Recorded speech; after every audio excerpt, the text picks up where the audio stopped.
পর্যটকদের কাছে সিকিম একটি পছন্দের জায়গা। এখানের নানা প্রান্ত থেকে দেখা দেয় কাঞ্চনজঙ্ঘা, আছে উদ্ভিদ ও প্রাণীকুলের বিবিধ ও বিচিত্র সমারোহ।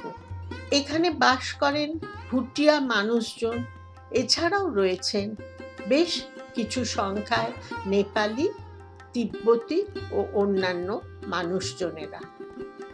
পশ্চিমবঙ্গের এই পড়শি রাজ্যটি বহুদিন পরিচিত ছিল রাজাদের হাতে থাকা স্বাধীন একটি রাজ্য হিসাবে।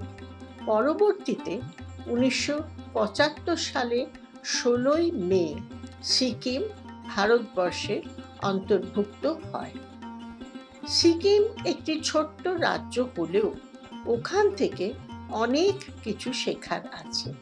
প্রথমেই বলতে হয়, সিকিম একটি দূষণ মুক্ত রাজ্য হিসেবে সারা ভারতবর্ষের কাছে একটি উদাহরণ। প্লাস্টিক ওখানে একেবারে নিষিদ্ধ। রাস্তায় কেউ যদি নোংরা ফেলে তাকে জরিমানা দিতেই হবে। ভিড়ে ঠাসা, চারদিকে দোকানপাট, কেনাকাটির স্বর্গরাজ্য গ্যাংটকের এমজি রোড ও তার সংলগ্ন মার্কেট এখানে বিখ্যাত। এই অঞ্চলটিও একেবারে পরিষ্কার পরিচ্ছন্ন। সিকিম সরকার পরিবেশের ওপর খুব জোর দিয়েছেন। 1998 সালে সিকিম প্লাস্টিক নিষিদ্ধ করার সিদ্ধান্ত নেয়। 2016 সাল নাগাদ সিকিম তার কৃষিকে সম্পূর্ণভাবে জৈব পদ্ধতিতে রূপান্তরিত করে এবং প্রথম ভারতীয় রাজ্য হিসাবে এই কৃতিত্ব অর্জন করে। ওখানে পরিবেশ সচেতনতা সম্পর্কে আমাদের এক অনন্য অভিজ্ঞতা আপনাদের কাছে তুলে ধরি। সেটি হলো ছাঙ্গু লেক থেকে ফেরার পথে একটি আকর্ষণীয় প্রদর্শনী। ছাঙ্গু লেক সম্পর্কে আমরা আগের ভিডিওতে বলেছি, আপনারা নিশ্চয় দেখেছেন। এটি তৈরি করেছেন, মানে প্রদর্শনীটি, একজন সাধারণ মানুষ রাস্তার ধারে তার নিজের বাড়ি সংলগ্ন জায়গায়। ঝর্ণার জল দিয়ে যে শক্তি উৎপাদন করা যায় ও সেই শক্তি কত রকমভাবে কাজে লাগানো যায় সেটা আপনারা এই ভিডিও থেকে বুঝতে পারবেন। খুব সাধারণ জিনিসপত্র দিয়ে তৈরি এই প্রদর্শনীটি আমাদের ভীষণ ভালো লেগেছিল। আমরা প্রদর্শনীর সৃষ্টিকর্তার সাথেও সাক্ষাৎ করেছিলাম। বিষয়টির প্রতি ড্রাইভারই আমাদের দৃষ্টি আকর্ষণ করেছিলেন। আমরা দেখবার আগ্রহ প্রকাশ করায় খুব খুশি হয়ে জানালেন, জানেন, এটি আমি সব ট্যুরিস্টকে দেখাতে চাই, কিন্তু বেশিরভাগ ট্যুরিস্টরা এটাকে দেখতে চান না। ড্রাইভার আরও বললেন, আমার কাছে এই ধরনের মানুষই আসল বিজ্ঞানী।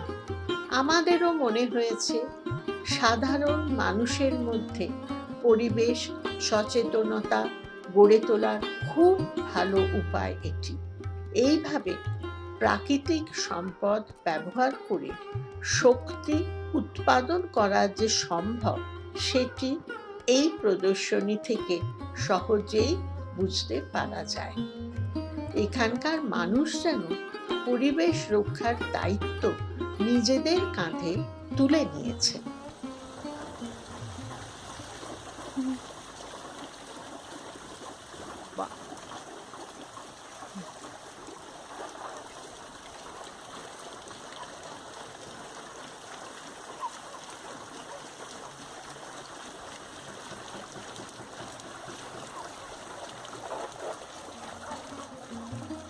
আমার কাছে মনে হয়েছে পরিবেশ সংক্রান্ত নীতি সাধারণ মানুষরা মন থেকে গ্রহণ করেছে। এই বিষয়ে আরও একটি ঘটনাও আপনাদের শোনাই। আমরা একটি ট্যুরিস্ট স্পটে যাচ্ছিলাম।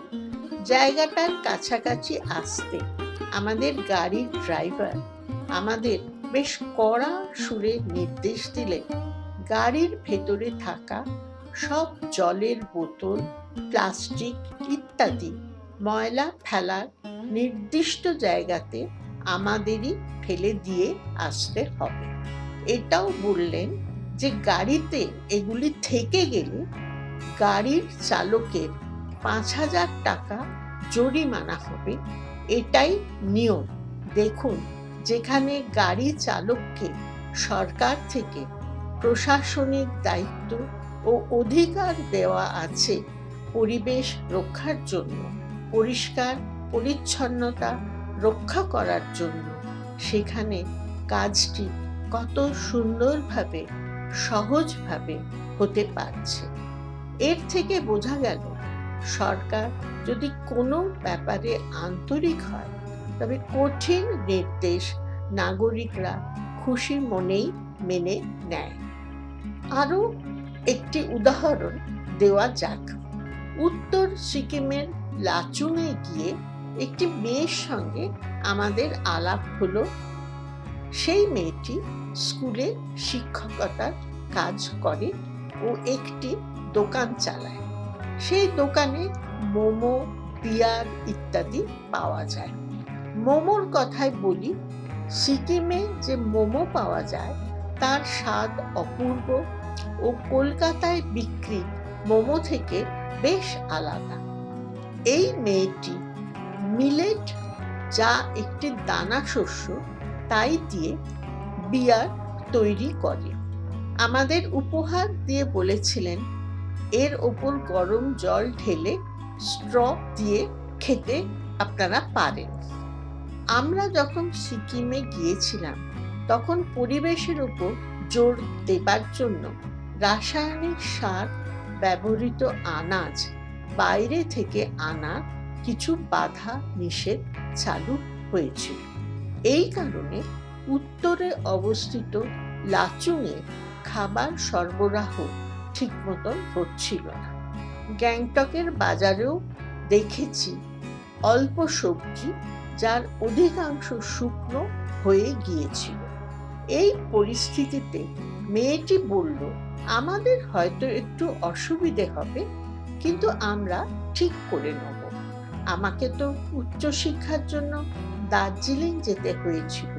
কিছু পাওয়ার জন্য কখনো কখনো কষ্ট করতে হয়। পরিবেশ বাঁচাতে সেটুকু করব। এই কথাটা শুনে বোঝা যায় এদের আত্মপ্রত্যয় কতখানি বেশি। স্নাতক এই মেয়েটি, ড্রাইভাররা, প্রদর্শনী স্রষ্টা, এদের বক্তব্য থেকে উঠে আসে এই দেশটিতে জীবনবোধের শিক্ষার বাতাস বয়ে চলেছে। আসুন তবে দেখি এখানে শিক্ষার স্বরূপ। সিকিমে সপ্তদশ শতাব্দী থেকে পশ্চিমী দেশগুলি থেকে মিশনারিদের আনাগোনা ছিল। তাঁদের হাতেই ওখানে প্রাথমিক শিক্ষার গোড়াপত্তন। সিকিমের রাজার আমলেও বিদ্যালয় শিক্ষাকে বিশেষ প্রাধান্য দেওয়া হয়। রাজা 25% রাজকোষ শিক্ষা খাতে বরাদ্দ করতেন। পরবর্তী সময়েও শিক্ষায় নজর দেওয়া হয়েছিল, বিশেষত বিদ্যালয় শিক্ষা। সিকিমে সাক্ষরতার হার 88.71%।